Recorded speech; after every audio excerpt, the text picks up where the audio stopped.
یا ارحم الراحمین جتنے خواتین بزرگ بچے نوجوان اسپتالوں کے اندر گھروں کے اندر دنیا کے جس کونے میں بھی بیمار ہیں یا ارحم الراحمین چاہے وہ قابل علاج بیماری ہے یا ناقابل علاج بیماری ہے سب کو شفائے کاملہ عاجلہ تھا یا ارحم الراحمین جتنے لوگ روحانی علاج کے محتاج ہیں یا ارحم الراحمین ان کو بھی شفائے کاملہ عاجلہ عطا فرما یا ارحم الراحمین جن پر جادو جنات کے اثرات ہیں شیاطین کے اثرات ہیں یا ارحم الراحمین ان کے اثرات کو دور فرما نظر بد کے اثرات ہیں یا ارحم الراحمین ان کو دور فرما ہمارے گھروں کے اندر جو شیاطین کے اثرات ہیں نظر بد کے اثرات ہیں یا ارحم الراحمین ان کو دور فرما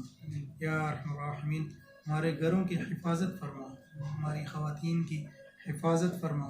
ہمارے بچوں کی حفاظت فرما ہمارے بزرگوں کی حفاظت فرما ہمارے علماء کی حفاظت فرما ہماری مساجد ہمارے مدارس کی حفاظت فرما یا ارحم الراحمین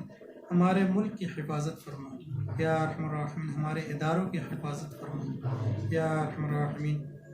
جتنے لوگ بے روزگار ہیں ان کو حلال طیب روزگار نصیب فرما یا ارحم الراحمین جتنے لوگ صاحب روزگار ہیں ان کے روزگار کے اندر برکتیں اور ترقیاں نصیب فرما یا ارحم الراحمین جس حاضرین مجلس میں جس کی جو بھی جائز حاجت ہے یا ارحم الراحمین اپنے فضل و کرم سے اس کو پورا فرما جو لوگ بے اولاد ہیں ان کو صاحب اولاد بنا جو لوگ صاحب اولاد ہیں ان کی اولادوں کو نیک اور صالح بنا یا ارحم الراحمین جن کے والدین جو اساتذہ علماء اس دنیا سے رخصت ہوئے ہیں یا ارحم الراحمین ان سب کی کامل مغفرت فرما سب کی قبور کو منور فرما جتنے مسلمانان عالم اس دنیا سے رخصت ہوئے ہیں یا ارحم الراحمین سب کی کامل مغفرت فرما ہمارے عزیز و اقارب حاضرین مجلس میں جس کے عزیز و اقارب اس دنیا سے رخصت ہوئے ہیں یا ارحم الراحمین ان سب کی بھی کامل مغفرت فرما سب کی قبور کو منور فرما یا ارحم الراحمین تا حد نگاہ ان کی قبور کو وسعت نصیب فرما یا ارحم الراحمین ان کو جنت الفردوس میں اعلیٰ مقام عطا فرما یا ارحم الراحمین روضہ رسول صلی اللہ علیہ وسلم کی زیارت نصیب فرما بیت اللہ کی زیارت نصیب فرما آقا کریم صلی اللہ علیہ وسلم کی شفاعت نصیب فرما یا ارحم الراحمین ان کا ساتھ نصیب فرما ان کی معیت نصیب فرما میدان محشر ان کے جھنڈے کا سایہ عطا فرما یا ارحم الراحمین جن کے والدین حیات ہیں ان کو اپنے والدین کی خدمت کی توفیق عطا فرما یا ارحم الراحمین صحابہ اکرام رضوان اللہ تعالیٰ علیہ مجمعین کی اتباع نصیب فرما اہل بیت رضوان اللہ علیہ مجمعین سے محبت نصیب فرما بزرگان دین اولیاء اکرام کے نقش قدم پر چلا یا ارحم الراحمین ہمارے حضرت کی حفاظت فرما یا ارحم الراحمین ان کا فیض پورے عالم میں عام فرما یا ارحم الراحمین ہمیں بھی اس میں سے فیض حاصل کرنے کی توفیق عطا فرما یا ارحم الراحمین ایمان والی امن والی سلامتی والی زندگی نصیب فرما یا ارحم الراحمین ایمان پر ہی ہمارا خاتمہ نصیب فرما صلی اللہ تعالی علی خیر خلقہ محمد و آلہ و اصحابہ اجمعین رحمتک یا ارحم الراحمین.